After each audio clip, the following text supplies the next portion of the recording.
Welcome, everybody. Good morning. Bem-vindos, bom dia, boa tarde, boa noite a todos. Estamos aqui hoje para avaliar o relatório de 2021 para a perda de cobertura vegetal. Eu sou o Rod Taylor e lembrete só, o nosso webinar hoje será apresentado em inglês, português, francês, espanhol e vocês podem encontrar a opção de interpretação na parte de baixo da tela. E, por favor, escolham o seu idioma de preferência. E hoje vamos apresentar os dados sobre a perda vegetal de 2021 do Global Forest Watch. E esses dados, essas informações também estão no relatório, cujo link está postado no chat. Decidimos dividir esse webinar em 3 segmentos. Primeiro, vamos falar sobre a análise dos dados de 2021. Depois, teremos um painel de especialistas que falarão sobre suas perspectivas do que significa esses dados para as principais regiões e mudanças de políticas, e depois teremos uma sessão de perguntas e respostas a respeito dessa análise e das implicações de políticas também. Então, hoje eu gostaria de apresentar Michaela Weiss, que é diretora do Global Forest Watch, do WRI, e teremos também Elizabeth Goldman, que é a gerente de pesquisa sênior do Global Forest Watch da WRI. Então, passo então a palavra a você, Micaela, para falar das estatísticas. Obrigada, Rod. Então, hoje vamos apresentar os dados, os resultados da perda florestal de 2021, que é uma parceria da Universidade de Maryland e WRI. Nós avaliamos imagens de satélite para avaliar essas análises e fazer comentários, e esses dados estão disponíveis na plataforma do Global Forest Watch. Vocês vão perceber durante a apresentação que usamos os termos de perda de cobertura vegetal e perda florestal em vez de desmatamento. E essa é uma escolha intencional e reflete que nós não conseguimos identificar se as mudanças identificadas são causadas por seres humanos ou se são permanentes ou não, que são tipicamente incluídos nas definições de desmatamento. Como nos anos anteriores, nosso foco é na perda de florestas primárias tropicais, que podemos ver aqui em verde no mapa, que são as florestas mais importantes para a nossa biodiversidade e armazenamento de carbono. E, criticamente, a grande maioria do desmatamento moderno, hoje em dia, acontece na região dos trópicos. Uma coisa nova dos dados esse ano é que temos uma camada adicional de perda florestal em razão de incêndios da Universidade de Maryland. E vemos se essas perdas são causadas por incêndios intencionais ou não, ou incêndios que tenham escapado das atividades de agricultura ou outras atividades humanas. Então, poder dividir essas perdas por incêndios ou por outras causas é muito útil para entender as nuances e tendências que vemos nesses dados. Então, com esses detalhes técnicos, agora vamos avaliar os achados. Então, a perda de florestas tropicais está muito alta em 2021. 11,1 de milhões de hectares foram perdidos em 2021, com 3,75 hectares acontecendo em florestas tropicais primárias nos trópicos. Isso equivale à perda florestal equivalente a 10 mil campos de futebol. Isso resultou em emissões aumentadas de carbono em 2021, que é equivalente às emissões de combustível fóssil na Índia. Vimos um declínio nas taxas de perda florestal tropical nos trópicos entre 2020 e 2021, mas como vocês podem ver no gráfico, a maior parte dessa mudança é explicada por uma redução na perda em razão a incêndios, indicada em marrom no gráfico. Não vemos um declínio persistente na perda de florestas primárias que desejamos para alcançar zero perda florestal até 2030, como definido nas declarações da reunião de Glasgow. Avaliando aqui os locais dessas perdas de floresta primária, podemos ver que o Brasil está no topo da lista para maior taxa de perda florestal, seguida pela República Democrática do Congo. Isso não é surpreendente, já que esses dois países têm também a maior quantidade de florestas primárias. O que é diferente esse ano, e aconteceu também em 2021, é que a Bolívia ultrapassou a Indonésia, ocupando o terceiro lugar da lista, e isso reflete as altas taxas de perda na Bolívia esse ano e também as reduções constantes na Indonésia. Então, vamos avaliar as perdas nos diferentes países. Vamos começar pelo Brasil, como eu falei, que está sempre no topo da lista para a maior perda de floresta primária. Mais de 40% de toda a perda de floresta primária dos trópicos ocorreu no Brasil, e a grande maioria disso acontece no bioma da Amazônia. A perda de floresta primária no Brasil tem sido consistentemente alta nos últimos anos. Podemos ver que a perda por incêndios, identificada aqui em marrom, flutua um pouco dependendo das condições para os incêndios não controlados nessas florestas. As perdas não relacionadas a incêndios, que são geralmente associadas com expansão agrícola no Brasil, demonstrou um aumento de 9% entre 2020 e 2021. Isso é consistente com o monitoramento do Brasil e com as maiores taxas de desmatamento na Amazônia em 2021 desde 2006, quando muitas medidas foram implementadas para reduzir as taxas de desmatamento na Amazônia.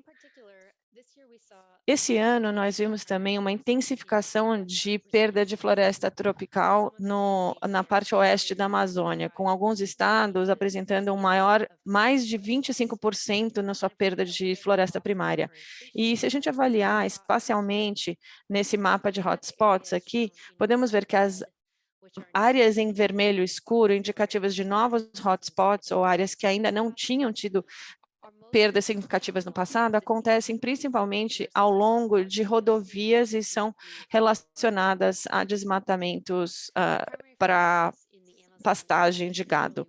Na Amazônia, essa condição é muito preocupante por conta das novas evidências de que a Amazônia está perdendo sua resiliência, está mais perto do seu ponto de transformação em savana, resultando em grandes emissões de carbono.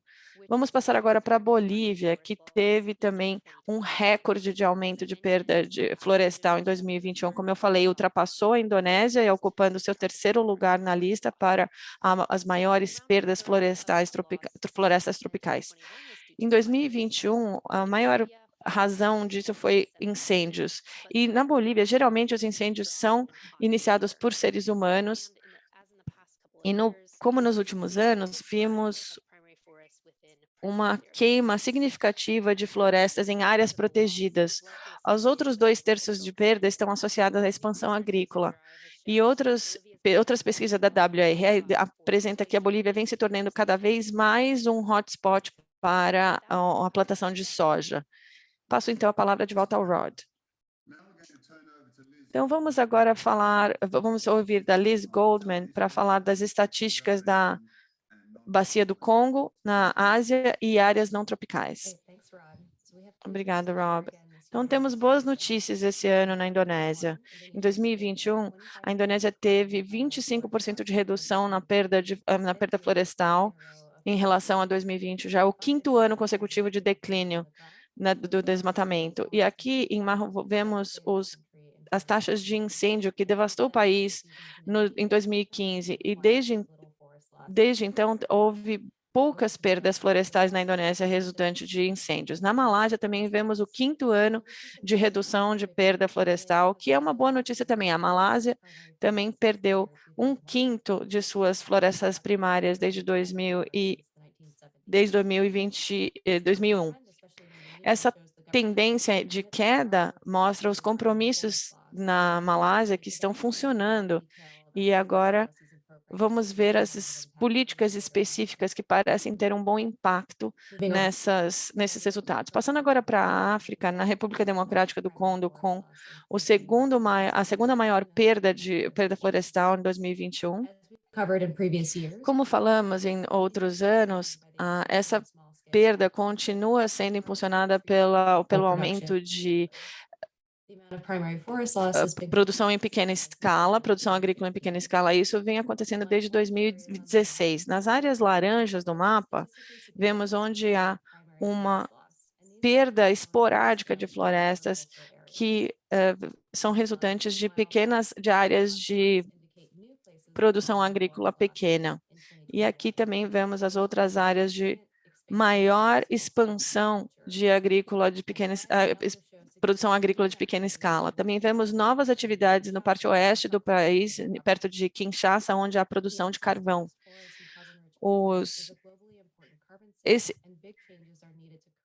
É preciso ter muitas mudanças no RDC para mudar essas tendências, melhorando as suas práticas agrícolas, para que a expansão agrícola não impacte as florestas primárias, e oferecendo também acesso à energia limpa e fontes de combustível renováveis. Aqui na Bacia do Congo, vemos 2 anos consecutivos de perda de floresta primária. No ano passado, vimos 17% de redução em comparação a 2020, e foi a primeira nação africana a receber a notificação para desmatamento. A República do Congo também teve um declínio de perda florestal em comparação a 2020, e tem uma recente lei para permitir pessoas indígenas e proteger suas florestas. Agora, saindo dos trópicos, e vamos falar sobre a perda florestal em todos os domínios aqui de climáticos. A perda florestal em florestas boreais implica um desmatamento. A taxa de desmatamento alcançou níveis sem precedentes, com um aumento de 30% em comparação a 2020. E a perda de cobertura florestal na Rússia aumentou em 2021. Eles tiveram a pior temporada de incêndios, com mais de 6,5 milhões de hectares perdidos em razão a incêndios. Os incêndios são naturais para os ecossistemas, mas esses grandes incêndios são muito preocupantes. Os incêndios na Rússia são mais preocupantes por conta da área de perda de cobertura glacial na Sibéria. Isso pode levar a um loop de feedback, um loop de retroalimentação, levando a mais incêndios, que levam a mais emissões de carbono e que podem levar a condições mais secas e quentes. Então, é preciso de ações urgentes para evitar esse loop de retroalimentação, e precisamos continuar monitorando esses incêndios nos anos futuros. Obrigada, Liz. Acho que, de forma geral, estamos vendo uma situação onde estamos perdendo ainda florestas de maneira inaceitável, e é um momento que precisamos reduzir essas taxas para realmente atender os compromissos da Declaração de Glasgow. Então, esperamos que as pessoas que estão participando aqui desse seminário, ouvindo essas informações, governos e empresas, usem esses dados e análises para implementar ações. E vamos apontar agora o que vem funcionando e o que não vem funcionando. Gostaria, então, de passar para os nossos painelistas, que vão falar sobre suas experiências. E vou fazer uma rodada aqui de apresentações e começaremos as perguntas e respostas. Fiquem à vontade para enviar suas perguntas. E os nossos painelistas de hoje são...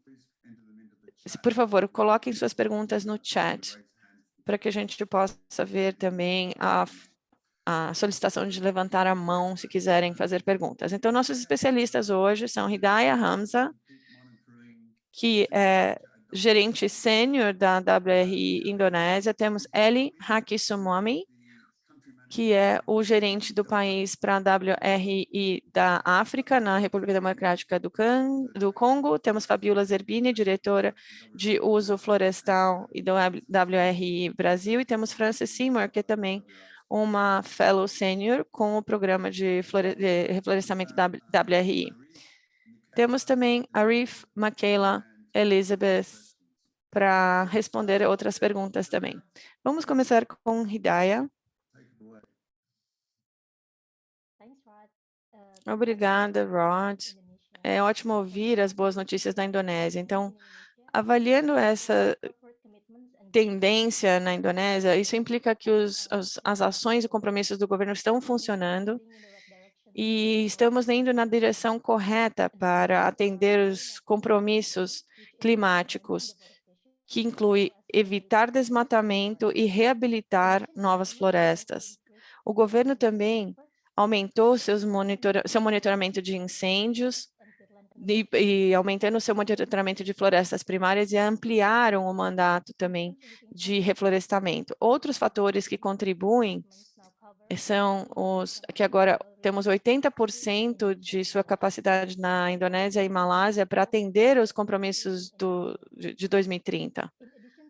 Além disso, a certificação proíbe desflorestamento e desmatamento em certas áreas, e isso contribui certamente para a Indonésia reduzir suas taxas de desmatamento e atingir os seus compromissos climáticos. Mas precisamos reforçar as medidas de proteção florestal para manter essa tendência. Tem alguns desenvolvimentos que poderiam levar a essas tendências nos próximos anos. Primeiro é o preço de carvão. E isso inclui também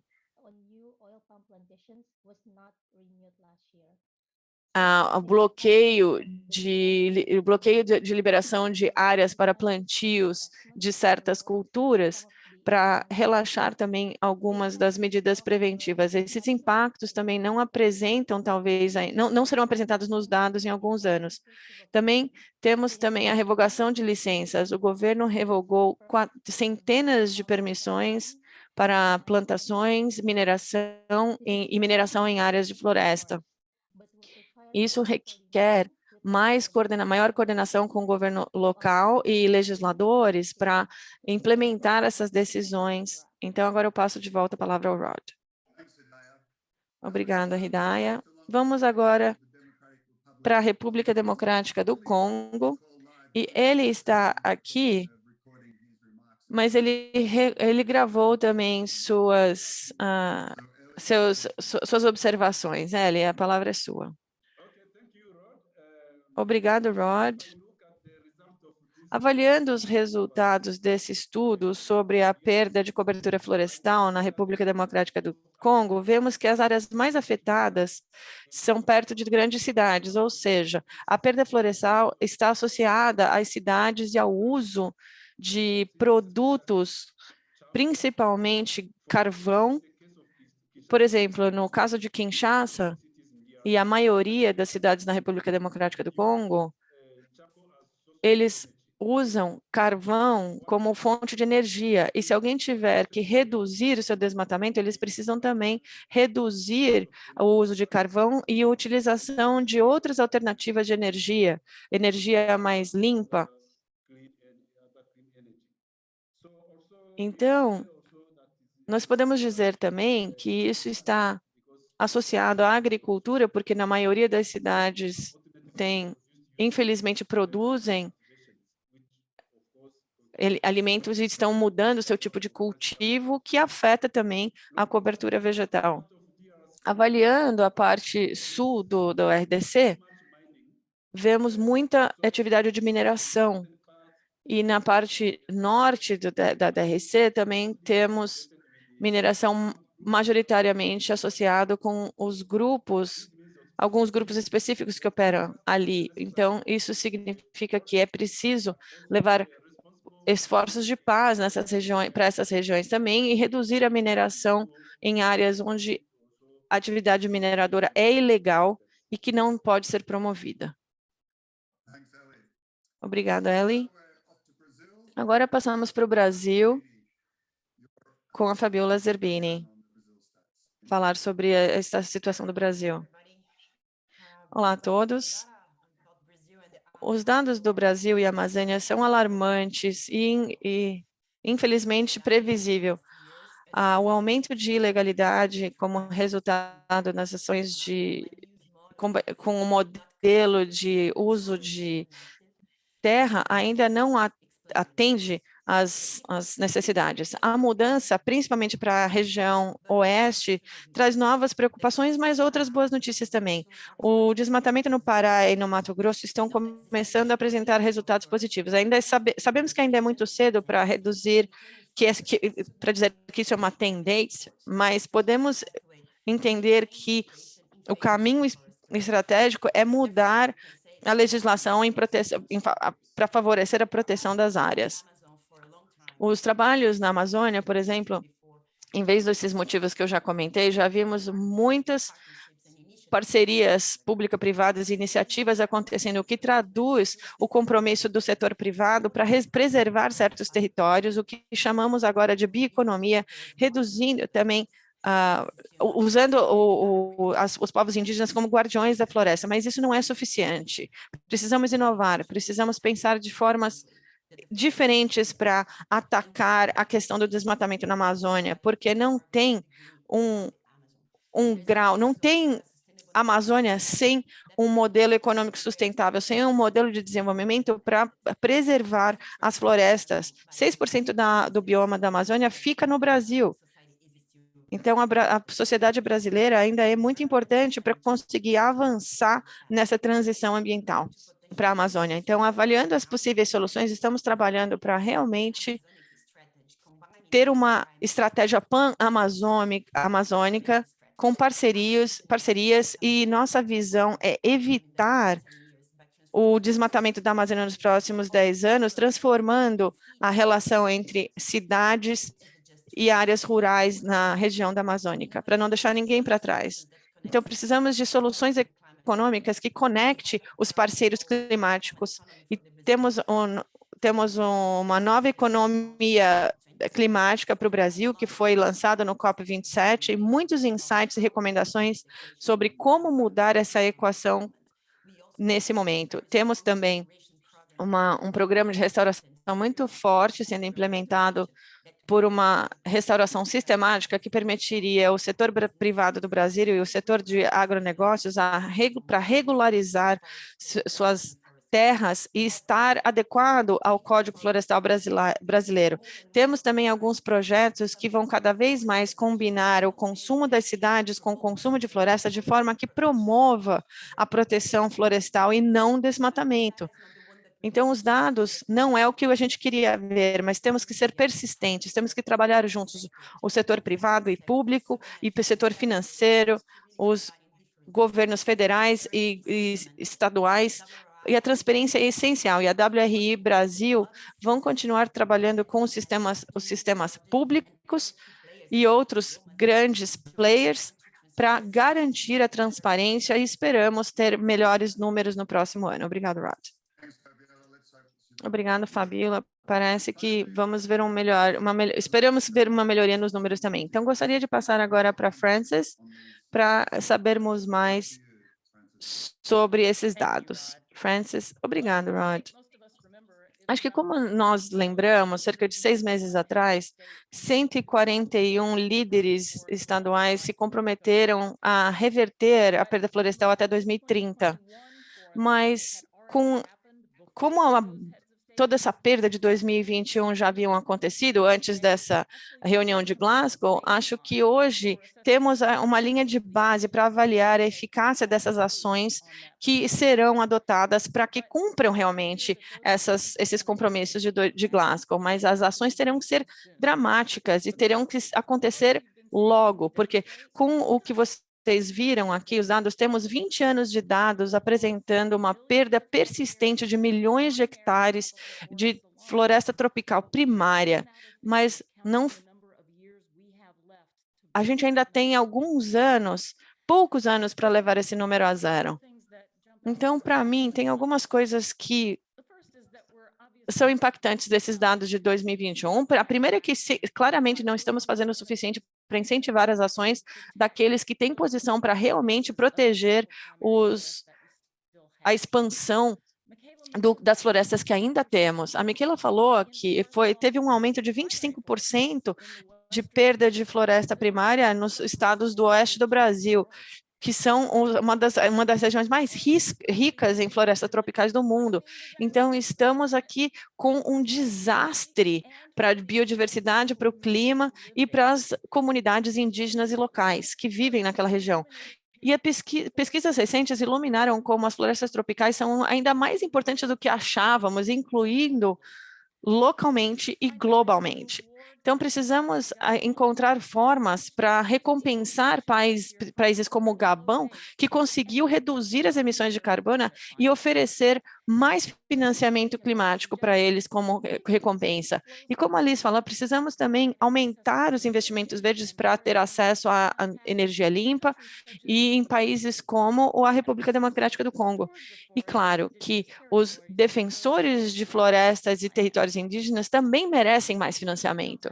A segunda coisa que se destaca para mim desses dados de 2021 é que, ao passo que o suporte internacional pode ajudar, as políticas domésticas é que vão fazer as diferenças nos países. Vamos comparar o Brasil e a Indonésia nos últimos 20 anos. Mesmo que os países tenham enfrentado um ambiente internacional semelhante nesse período, suas trajetórias de perda florestal foram muito diferentes.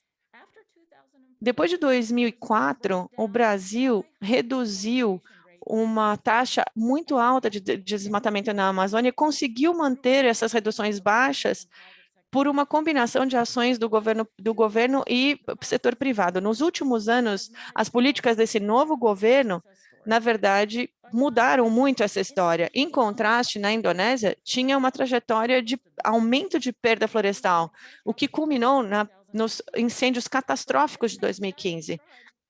Mas, como a Hidaya falou, em 2021, a Indonésia teve o seu 5º ano consecutivo de redução de desmatamento. E não foi um pouco. Graças à combinação dos esforços de governos e das restrições do setor privado que estão se provando duráveis.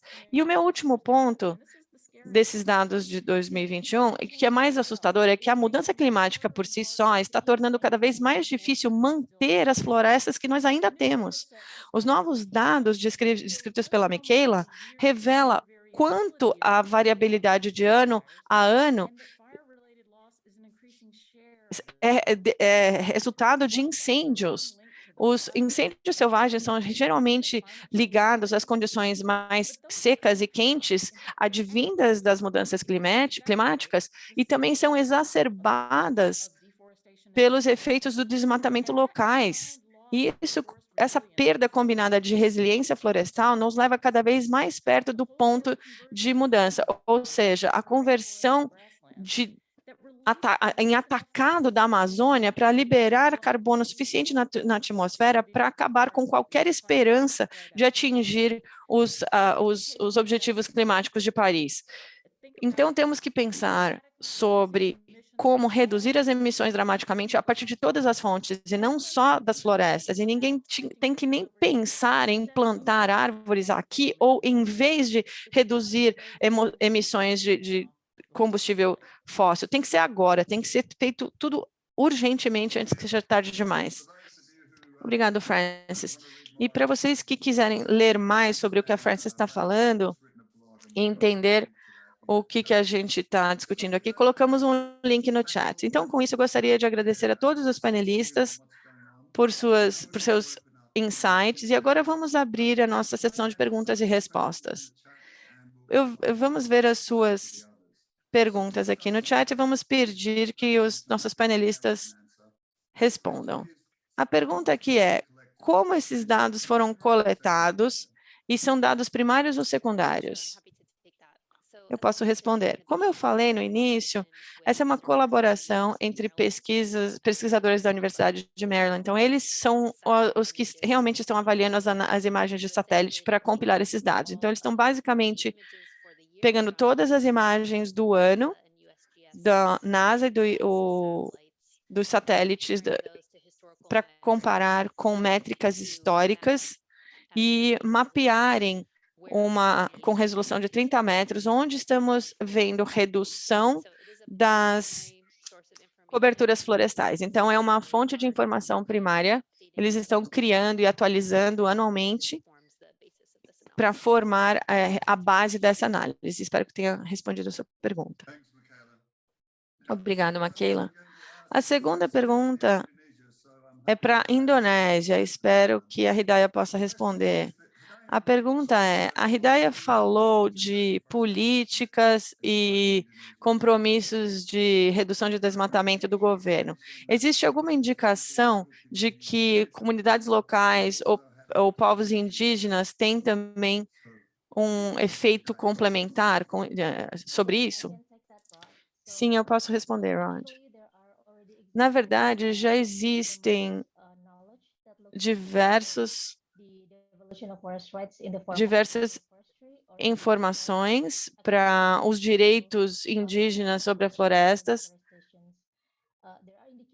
Temos indicações de que alguns programas florestais reduzem as taxas de desmatamento em algumas áreas e, no mínimo, conseguem manter as mesmas florestas sem nenhum tipo de atividade extrativista significativa. Temos também alguns esquemas de administração florestal na Indonésia. Então, desde florestas em comunidades, florestas indígenas, existe ainda uma necessidade de fazer mais pesquisas para avaliar esses diferentes esquemas de desmatamento, para encontrar os diferentes variáveis para reduzir o desmatamento nessas áreas mais especificamente. Obrigada, Hidaya. A próxima pergunta, acho que talvez a Frances possa responder. Qual a confiança de vocês de que os governos dos países estão realmente tomando as medidas para reduzir o desmatamento? O que mais vocês gostariam de ver em termos de compromisso de governo?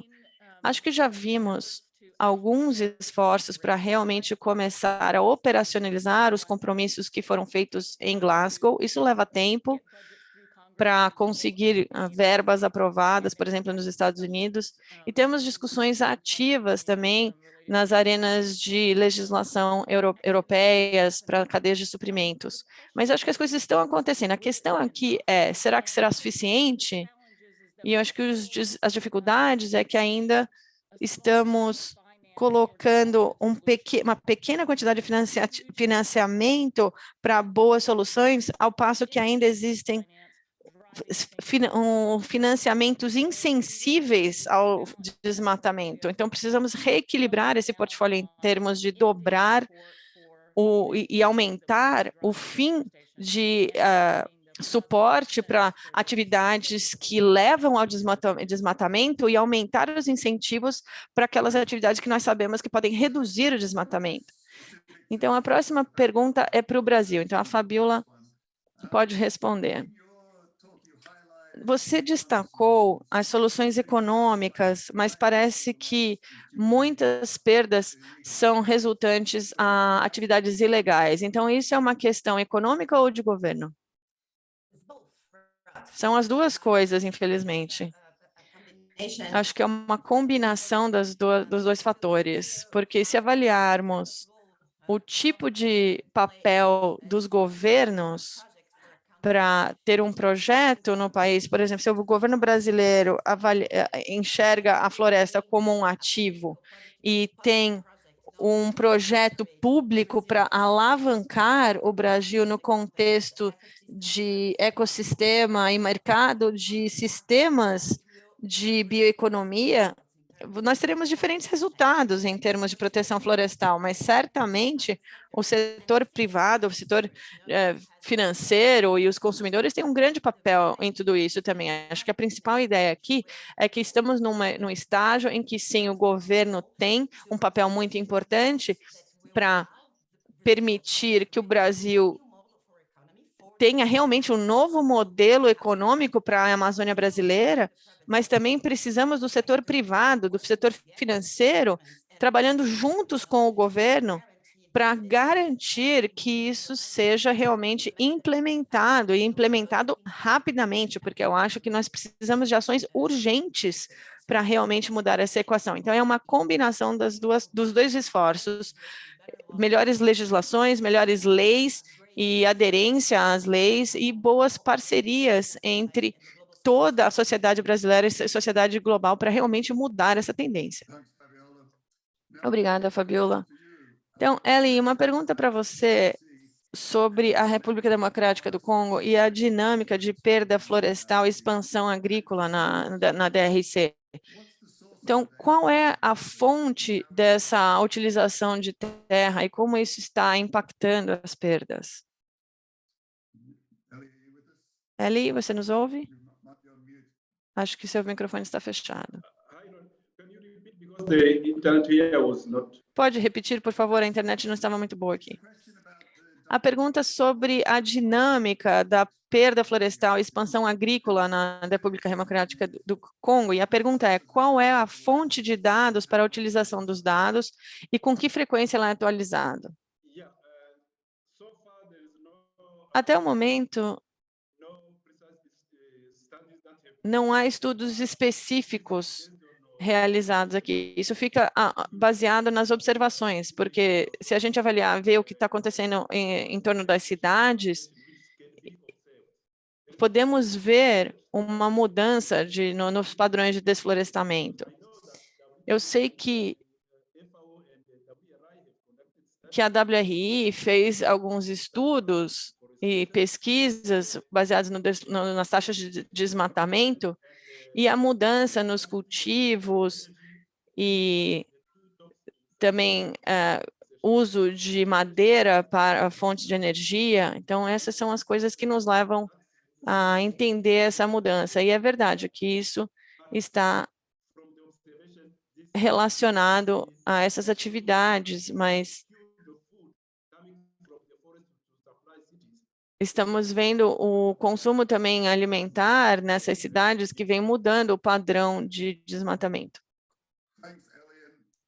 Obrigada, Eli. Acho que no nível global, temos uma análise dos drivers de incêndios que diferencia o desmatamento impulsionado por commodities e expansão agrícola e o tipo de produção de subsistência que vem mudando suas características. Não é necessariamente uma mudança tradicional de agricultura, mas é uma expansão mais comercial e atividades locais, atividades agrícolas locais que vem levando a isso. Então, a próxima pergunta, Francis. Você sabe onde a Red Plus está trabalhando em termos de desmatamento e onde não estão? E quais são os fatores facilitadores ou não facilitadores? Acho que estamos num ponto de mudança para o Red Plus, porque depois de toda essa animação em 2007, 2009, com as expectativas de economia de escala para um mercado de carbono, isso nunca se materializou, na verdade. Então, eu estou aqui dizendo que a Red Plus continua sendo uma ideia muito boa que não foi testada, na verdade. O que vemos agora com esse aumento de interesse nos mercados de carbono e financiamento para o Red Plus especificamente, esse cálculo talvez mude do lado da Red Plus em termos de sua participação em governos. Os tipos de compromissos que vimos em Glasgow e o potencial de compromissos futuros dos compradores que estão dispostos a se comprometer a comprar as emissões, específicos níveis de emissões a preços específicos, estamos começando a ver as respostas a esses fluxos nos próximos anos. O WRI, diversas publicações estão disponíveis sobre isso para pesquisar o que está acontecendo em alguns países específicos, que eu nem vou tentar resumir aqui, mas claramente é uma combinação dos fatores políticos domésticos e a natureza desse acordo e as dinâmicas das relações entre a fonte de financiamento e os países recipientes. Obrigada, Francis. Temos uma outra pergunta rapidamente aqui, perguntando o que vocês acham que os mercados de carbono voluntários serão boas fontes para incentivar o reflorestamento. Então, agora nós estamos trabalhando nas as proteções para o que seria um bom mercado de carbono e o que seriam os créditos de carbono, compensação de carbono, que seria ideal em alguns países específicos, e segundo, a questão de garantir de que as atividades que geram esses créditos sejam realmente adequadas para aquelas áreas onde elas estão ocorrendo, principalmente em ambientes de interesse. E uma pergunta especificamente sobre o reflorestamento. Sim, o mercado de carbono pode impulsionar o reflorestamento para mudar o panorama, mas achamos que é importante também a hierarquia de mitigação e para salvar o que nós ainda temos, em vez de simplesmente tentar recuperar os danos causados. Então, a próxima pergunta é sobre madeira. Vocês podem falar um pouco mais sobre o setor madeireiro em relação ao desmatamento? Quais são as áreas protegidas no mundo e qual é o contexto em relação às condições adequadas? Eu acho que eu posso falar sobre isso. Se você me perguntasse isso 10 anos atrás, eu teria dito que esse é um grande driver de desmatamento, mas desde então, o setor tem realmente contribuído para a redução de desmatamento, estão dependendo quase exclusivamente a plantações, e a maioria dessas plantações no Brasil e outras regiões do mundo tendem a ser em áreas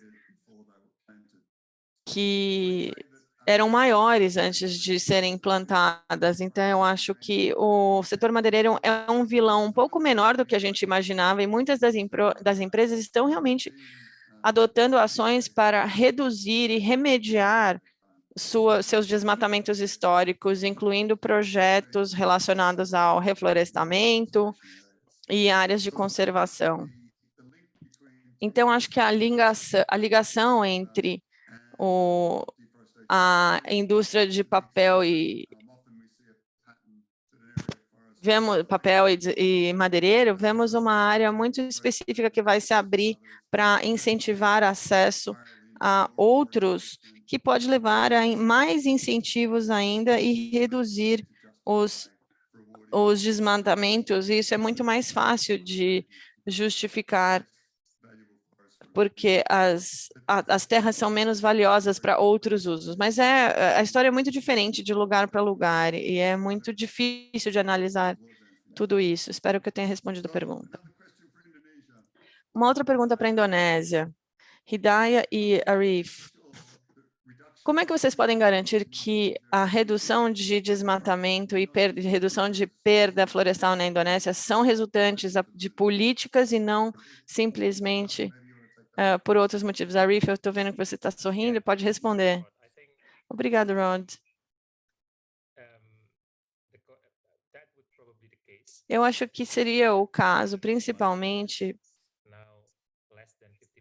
agora que temos menos de 50% de florestas primárias, mas podemos ver também que mesmo nas áreas que ainda têm mais de 80% de florestas primárias, temos desmatamento também. E eu acho que a análise por ilha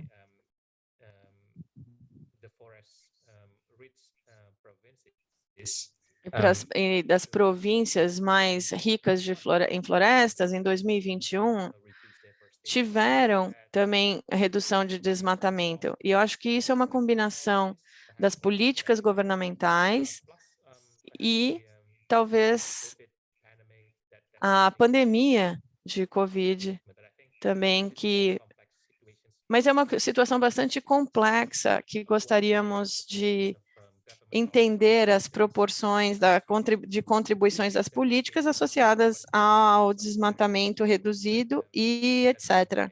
Mas essa seria a minha perspectiva. Obrigada, Arif. Temos uma pergunta sobre a demanda de minérios para veículos elétricos e se a mineração pode aumentar a perda florestal. Acho que, de forma geral, em termos de mineração, eu acho que é algo bem concentrado, dependendo do tipo de mineração, é bem localizado, mas o maior impacto, geralmente, é a infraestrutura que acompanha a atividade mineradora, com novos portos, novas rodovias, que torna algumas áreas que eram antes inacessíveis mais acessíveis. Temos vários exemplos pelo mundo onde muitas pessoas se mudaram para trabalhar em Minas e após o fim dessa atividade mineradora, eles ficam na região e se tornam produtores. Então, é um efeito relativamente indireto.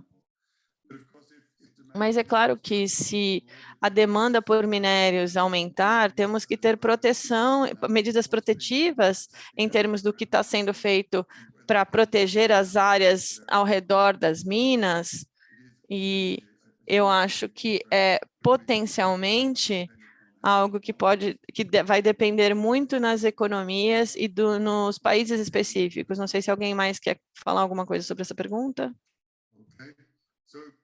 Muito bem. Fabiola, a próxima é para você. A pergunta é, gostaria de saber o nome do programa que é conduzido semanalmente, mensalmente, perdão, acho que eu pulei a pergunta.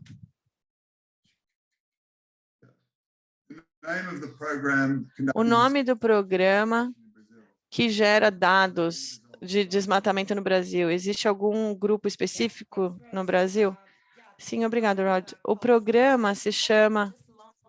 Na verdade, acabamos de lançar o programa para restauração de florestas. Vamos colocar o link aqui para vocês baixarem a publicação. Acho que a importância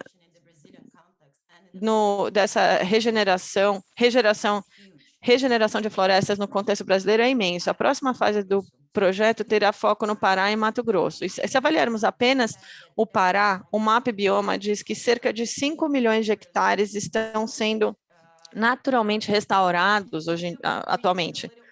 Se levarmos um pouquinho de assistência para isso, a um custo muito baixo, ou a um custo mais baixo, poderíamos conseguir alcançar a meta de restauração no Pará. E poderíamos fazer isso trazendo mais de 4 milhões de hectares de terras privadas para poder regularizar essa situação. Se avaliarmos apenas o caso do Pará, através da regeneração natural assistida, teremos pouca perspectiva para o contexto brasileiro e cerca de 5% da meta brasileira, o que nos traz algumas soluções, mas fiquem à vontade para fazer outras perguntas sobre esse projeto. Obrigada, Fabiola. Temos agora uma outra pergunta para a Liz ou Michaela sobre o valor de dados em tempo real e esses dados são atualizados frequentemente e tem escalas para realmente impedir o desmatamento? Eu posso responder. Os dados que apresentamos hoje são anuais, nós fazemos essa análise anualmente, mas além disso, o Global Forest tem também diversos sistemas de alertas de desmatamento para identificar alterações o mais rapidamente possível com as imagens de satélite mais recentes possíveis. E vimos um aumento de uso desses dados por muitos dos nossos usuários, sociedade civil, setor privado, governos, que realmente querem receber informação o mais rápido possível para que eles possam tomar algum tipo de ação. Já trabalhamos bastante nessas pesquisas para entender os impactos. Eu vou aqui destacar apenas um estudo que foi publicado em 2021. Fizemos um estudo randomizado controlado nos Estados Unidos, avaliando as comunidades indígenas e que respondiam à informação em tempo real. E as comunidades que implementaram esses programas e usaram o monitoramento por satélite tiveram uma redução nas taxas de desmatamento em um ano. Então, isso é certamente o tipo de ação que pode ser adotada como resultado dessas informações próximo a tempo real. E são que é muito parecido com os dados que são usados aqui para avaliar as tendências. Obrigada, Michaela. Temos aqui uma outra pergunta sobre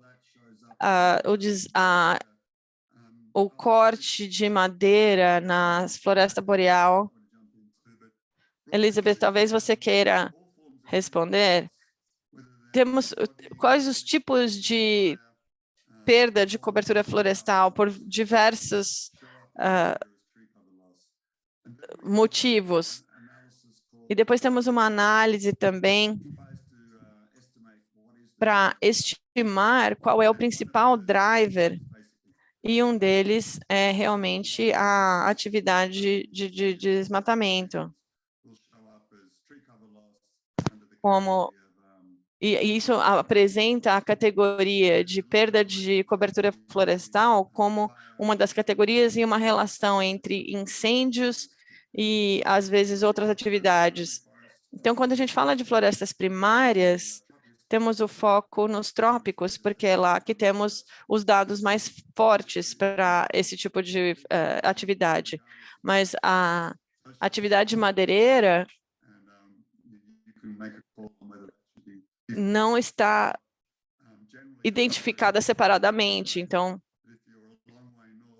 se a gente estiver mais ao norte, o reflorestamento pode levar muitos anos, centenas de anos, para ver um reflorestamento. Eu posso falar um pouquinho também. Acho que tivemos algumas perguntas sobre alguns ganhos e se isso seria identificado nos dados. Atualmente, não temos dados muito recentes para cobrir esses dados de ganho depois de 2012, mas estamos trabalhando para receber informações sobre ganho de altura em algumas regiões de florestas para monitorar isso anualmente e globalmente.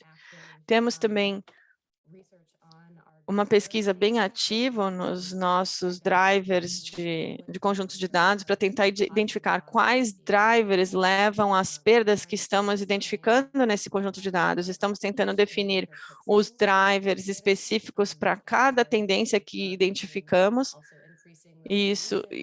Estamos aumentando a resolução dessas imagens, como o Rod falou, e definindo alguns drivers para produzir alguns alertas também, como a Michaela falou, e temos também algumas informações específicas para ligar os dados e indicadores com as commodities produzidas em certas regiões. Então, temos várias coisas aí para serem analisadas no futuro.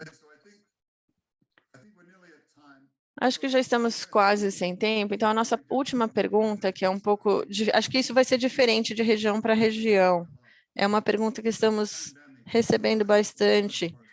A pandemia acelerou ou desacelerou o desmatamento? Quem gostaria de falar primeiro?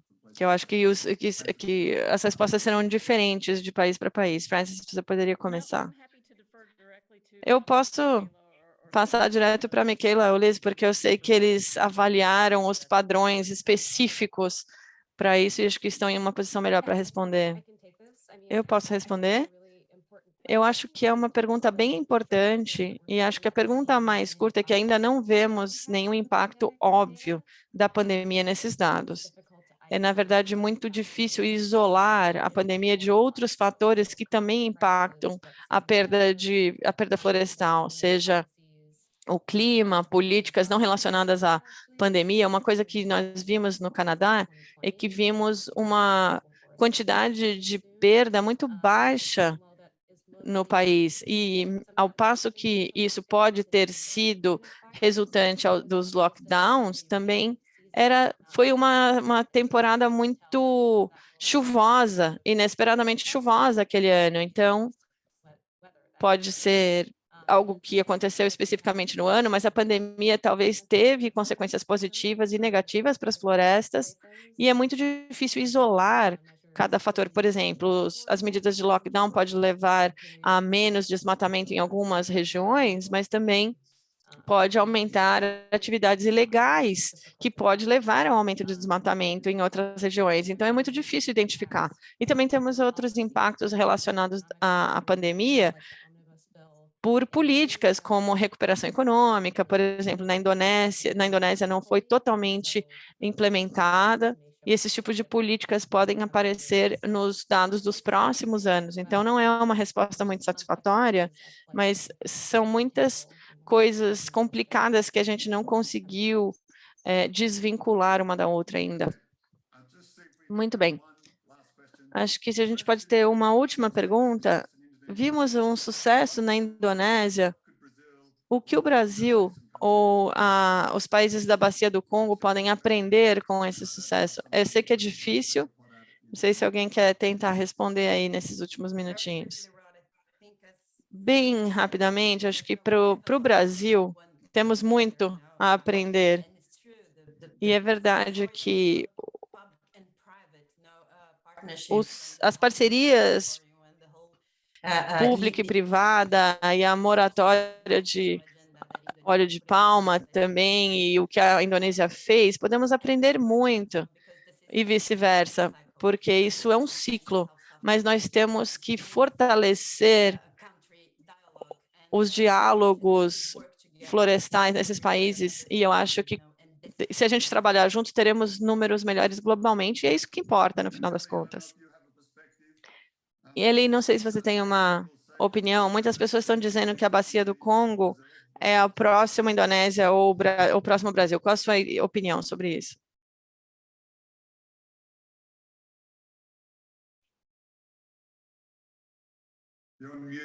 Está fechado seu microfone, Ellen. Apesar de haver uma perda florestal aqui, acho que o contexto é um pouco diferente, porque na DRC, a maior parte das florestas são protegidas, porque não há estradas que levam a elas. Mas a expansão do agronegócio é muito limitada na República do Congo.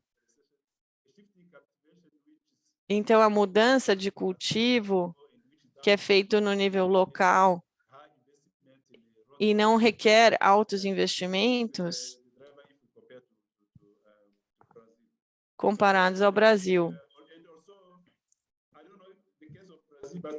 Eu não sei no caso do Brasil, mas se avaliarmos o uso de energia, por exemplo, com o exemplo do Congo, em Kinshasa, com mais de 17 milhões de pessoas, 95% usam carvão como fonte de energia. Então, eu acho que isso é diferente comparado ao Brasil, onde a indústria também contribui para o desmatamento. Mas temos que aprender também uns com os outros. Obrigada a todos. Chegamos ao nosso horário. Obrigada a todos por responder as perguntas. Obrigada a todos os participantes por enviarem as perguntas. E se quiserem receber mais informações sobre esses temas, por favor, acessem os links no chat. Muito obrigada a todos e bom dia, boa tarde, boa noite a todos.